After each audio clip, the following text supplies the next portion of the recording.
And in that input folder, you have a list of layers. These layers essentially define each individual item in the image, and they can be of anything that kind of, any components that make up that image, essentially. So you can see here from a face, you have that background, the face, any accessories, and the various constituents of the face. Pretty simple. And then in each of those layers, what we have is a collection of what we call rarity folders right now.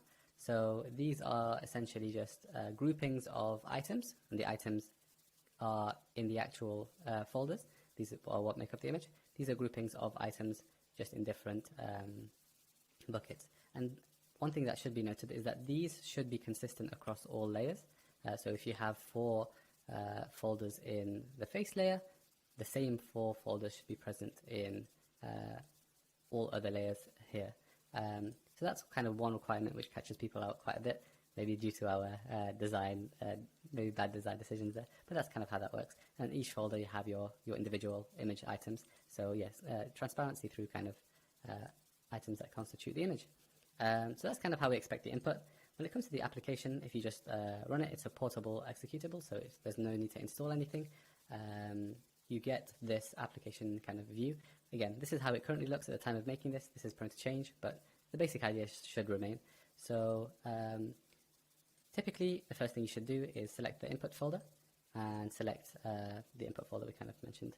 What the application then does is it loads the layers in kind of one list, and then the rarity folders we mentioned earlier in another list. And what we allow you to do is to kind of set probability, I guess, percentages on each of these to kind of determine the odds of rolling a particular combination, say, or rolling into that particular layer, so or bucket as well. And that allows you to kind of customize relatively decently, as long as you don't generate too many images, the rarity of each parts in your image.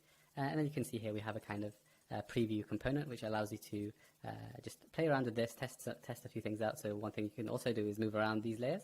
So you can see here background should really be at the back, and if I put it at the back of the image, then you get a few extra components. And the way the image works is the layers which are towards the top are towards the back of the image, and the more you bring the layers forward, say, the more forward in the image it goes. So you can see here the background is moving more and more forward, things are obscured, and now it's right at the front. So that's kind of how you align your image in this tool. And what this tool also allows you to do, I mentioned, is to set certain probabilities of items. So say we want only 10% of our images to have this face, this face. What we mean here by face is the circle outside. You can set this percentage here, and then when the image does generate it, only 10% of the generated images, of the rolled images, I should say, or there's a 10% chance of rolling into the face layer. Obviously, if you generate all possible combinations for the inputs you give, the percentage, we don't duplicate images, so one thing this program does do is only output unique images. So if you roll all possible combinations, that will mean that the rarity is not decided by this, it's decided by just what possible combinations are there from your input components, if that makes sense. Anyway, let's not delve too deeply into that. So the way the image is generated is there's a certain percentage to go into every single layer, and if you go into that layer for a particular image, there's also this percentage here to kind of go into each rarity folder. That allows you to customize, say, certain rarer items you might want, or certain categories, down to you really. But 2 roles, one to select the layers, or a bunch of roles to select the layers, 1 role for each layer, and then 1 extra role to determine which folder you go into. And once you're into a specific folder, just a random item is picked from there and selected to be added here. So that's how an image is constructed. I hope that's kind of clear. I realize I've rambled a little bit. But next, before you generate, you might want to select how many kind of images you want to generate. So I'll set this to be 50.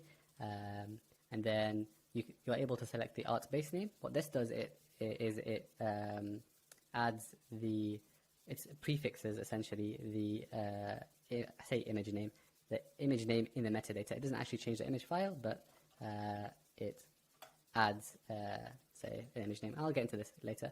And then you also select the kind of blockchain you want the metadata to be formatted for over here.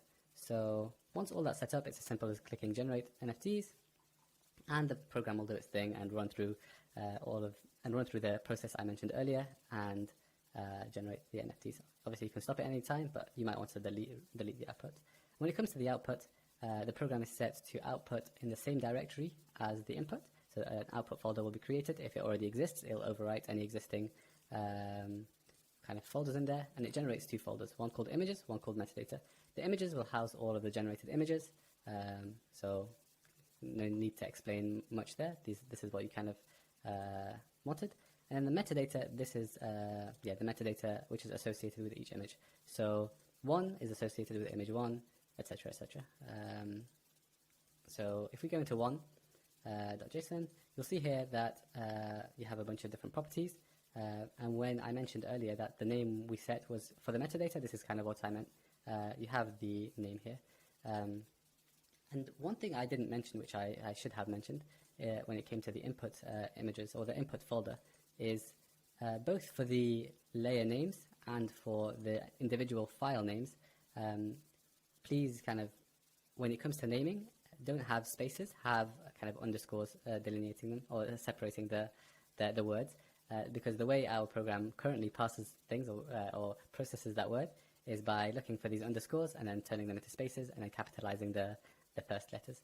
What that kind of allows you to do is in this metadata object, when it comes to generating the traits, what happens is the background is the layer of the layer name, and then the value is the file name, if that makes sense. You have a list of traits, which are essentially the components that make up an image. And these are the traits that, if I go to Opensea to some random thing, these are the traits that will be shown here in the properties section. So here, the glasses would be the layer name, Tough Ape would be the image name in this particular case. And that's a basic rundown of really how everything works. So one thing I should also mention is because these images kind of are layered on top of each other, each of these parts should really have the same dimension or the same resolution as every other image, just so that positioning is correct. So that's how we deal with positioning through this application, is just we rely on the images to be already pre-positioned properly. And yeah, that's I think everything that I wanted to run through. If there are any other questions or queries, please just do either leave them in the comments, or you can always come to I don't know, GitHub or something if you have any issues. And I hope you enjoy the application. I hope it serves its purpose. And I'll stop rambling now, and I'll leave you guys to it.